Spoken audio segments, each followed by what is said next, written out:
کسی نے سوال کیا، کیا محبت کرنا گناہ ہے؟ میں نے کہا نہیں، محبت بہت پیارا اور پرسکون جذبہ ہے۔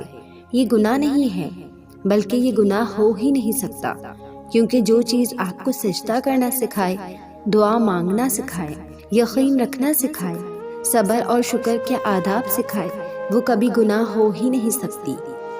جیسے پنجرے میں بند پرندے کو لگتا ہے کہ اڑنا ایک بیماری ہے، ویسے ہی جس نے پاکیزہ محبت کی ہی نہ ہو، اسے لگتا ہے کہ ہر شخص کی محبت گندگی ہے۔ جو جس چیز سے محروم رہا ہو، اسے اس چیز کا علم کبھی نہیں ہوتا۔ ہماری اور اللہ کی محبت میں واقعی کوئی مقابلہ نہیں، لیکن نیتوں کی پاکیزگی وہ خوب جانتا ہے۔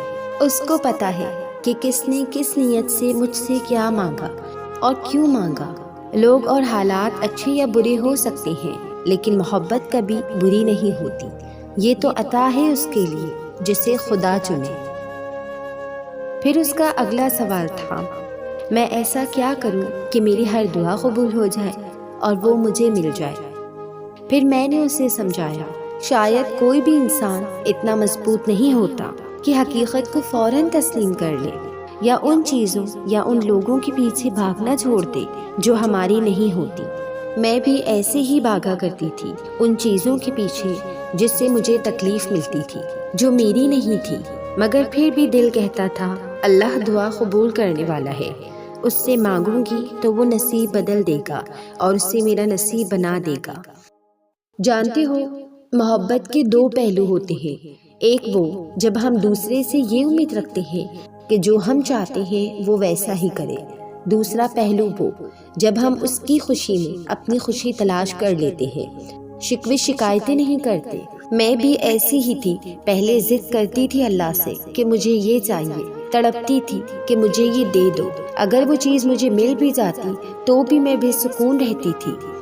پھر میں نے اپنی خوشی کو اللہ کی رضا میں ڈھونڈنا شروع کیا اور مجھے سکون مل گیا۔ پھر میں نے اس حقیقت کو تسلیم کیا کہ آپ کو ہمیشہ وہ نہیں ملتا جو آپ چاہتے ہو، اور جانتے ہو، جب میں نے یہ تسلیم کر لیا تو مجھے اس چیز سے نواز دیا گیا جس کا میں نے کبھی تصور بھی نہیں کیا تھا، یعنی اللہ کی محبت۔ پھر مجھے اللہ کی قربت سے نواز دیا گیا، میری ہر دعا قبول کر لی گئی۔ لوگ کہتے ہیں کہ پیسہ رکھو، برے وقت میں کام آئے گا۔ میں کہتی ہوں کہ اللہ پر یقین رکھو، برا وقت ہی نہیں آئے گا۔ مجھے ضرورت نہیں اس زمانے کی جو مطلب کے لیے میرے ساتھ ہو، میں خوش ہوں اپنے اللہ کے ساتھ جو بنا مطلب کے ہمیشہ میرے ساتھ ہے۔ اللہ پاک انسان سے فرماتا ہے، تو میرا ہو کر تو دیکھ، ہر کسی کو تیرا نہ بنا دوں تو کہنا۔ فنا کر دے اپنی ساری زندگی اللہ کی محبت میں، وہ واحد پیار ہے جس میں بے وفائی نہیں ملتی۔ مجھے انتظار نہیں کرنا پڑتا گھنٹوں اس کے آن لائن ہونے کا، اس کے میسیجز سین کرنے کا، اس کے میسیج کے رپلائی کرنے کا۔ وہ میرا اللہ ہے، اس کی محبت بس یقین مانگتی ہے، بے شک وہ سب کی سنتا ہے۔ دنیا کی نہیں، اللہ کی پسند بنو۔ دنیا کی پسند تو پل بھر میں بدلتی ہے، اور اللہ جسے پسند کر لے اس کی قسمت بدلتی ہے۔ میرا خدا اتنا رحیم ہے کہ لاکھ برائیاں تھیں مجھ میں، پھر بھی ان سب کو اندیکھا کر کے ایک نیکی کو دیکھ کر مجھے پسند کیا۔ میری خاموشی کو میری ہار مت سمجھو، کیونکہ میں اپنے فیصلے اکثر اللہ پر چھوڑ دیتی ہوں۔ حالات کتنے بھی نازک کیوں نہ ہوں، نماز اور دعا امید ہے۔ یہ وہ فریاد ہے جو فرش سے عرش تک پہنچ جاتی ہے۔ مجھے میرے حال پر مت چھوڑنا یارا، میرا تیرے سوا کوئی نہیں۔ اور جانتے ہو، جب رات کو اٹھ کر تہجد میں یہ دعا مانگتی ہوں کہ یا اللہ، جس کی محبت نے مجھے نمازی بنایا، تہجد گزار بنایا، اسے میرے نصیب میں لکھ دے، اس سے میرا نکاح ہو جائے۔ تو اگر آپ سچی دل سے اللہ پر یقین رکھ کر یہ دعا کرتے ہو تو اللہ آپ کی محبت کو آپ کے نصیب میں ضرور لکھے گا، کیونکہ میرا اللہ کبھی کسی کا یقین نہیں توڑتا۔ پتہ ہے سچی محبت کیا ہے؟ ہر دعا میں اس انسان کا دنیا اور آخرت کا ساتھ مانگنا، اپنی دعاؤں میں اسے ہر روز شامل کرنا، اور دعا میں اس انسان کی حفاظت کی دعا مانگنا، سب سے بڑھ کر اس انسان کی آخرت کے لیے فکر مند ہونا۔ یہ ہوتی ہے سچی محبت۔ کسی کو پسند کرنا اور پھر اس کو دعاؤں میں مانگنا، یہ تمہارے سچے ہونے کی دلیل ہے۔ محبت تو ایسی ہونی چاہیے جو آپ کو تہجد اور فجر کا پابند بنائے، نہ کہ رات بھر جگا کر فجر کے وقت بنا نماز پڑھے سونے کا عادی بنائے۔ اور کسی سے محبت کر کے اسے خدا سے مانگنا آپ کے مخلص ہونے کی نشانی ہے۔ جو نصیب میں نہیں اسی کے لیے تو دعائیں ہیں، اور جس کے لیے دعائیں ہیں وہی تمہارا نصیب ہے۔ اللہ نے پسندیدگی دل میں پیدا کی ہے تو وہی ملانے کا سبب بھی بنائے گا۔ درد کی شدت سے نکلی تمہاری ہر ایک سسکی اللہ کو یاد ہے، تمہاری ہر ایک آہ و پکار، تڑپتی ہوئی سسکیاں، ہچکیاں جو شاید تمہیں بھی یاد نہیں ہوں گی کہ تم نے کہاں کہاں کس کس وقت لی ہے، اللہ کو وہ سب یاد ہے۔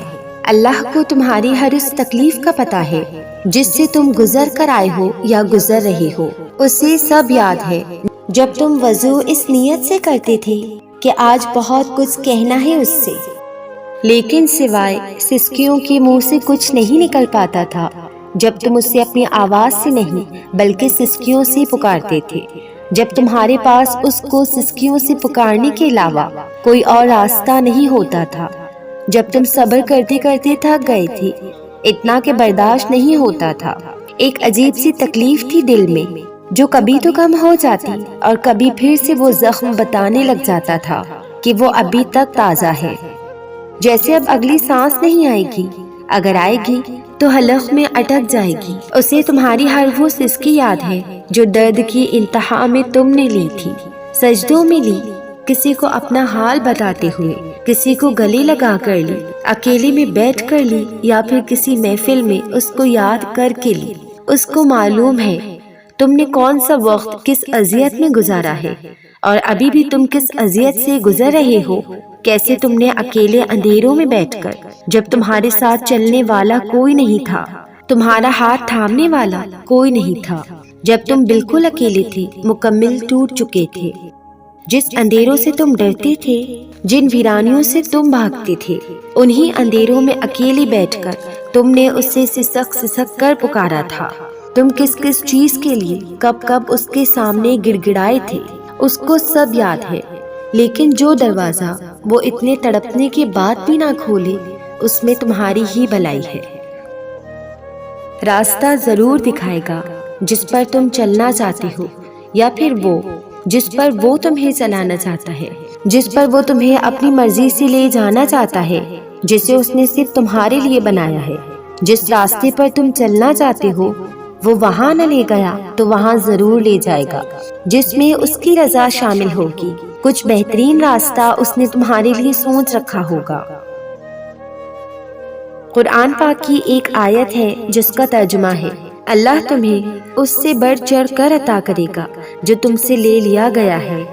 اس آیت کے بعد مایوسی تو بنتی ہی نہیں۔ کتنی بڑی بات ہے نا کہ اللہ ہم سے خود کہہ رہا ہے کہ جو لے لیا گیا ہے اس سے کئی زیادہ بہترین پاؤ گے۔ تمہاری تمام تکلیفوں پر بھاری ہے اس کی بس یہ ایک آیت۔ ابھی بھلے اس کی مصلحتیں نہ سمجھ آ رہی ہو، لیکن ایک وقت آئے گا جب تم پر سب راز مصلحتیں عیان ہو جائیں گی، اور پھر تم شکر ادا کرو گے کہ اس نے اس وقت وہ دروازہ تمہارے لیے نہیں کھولا، اور تمہارے رب نے تمہیں کہاں کہاں گرنے سے پہلے ہی تھام لیا تھا، اور ہم صرف دیکھتے رہ جائیں گے۔ اللہ ایک دن ہماری سب دعاؤں پر کن کہہ دے گا اور ہمیں پتہ بھی نہیں چلے گا۔ پھر تمہیں کس چیز کا ڈر ہے؟ جب عطا کرنے والا اللہ ہے تو لوگوں کی کیا اوقات کہ وہ تم سے کچھ چھین سکے۔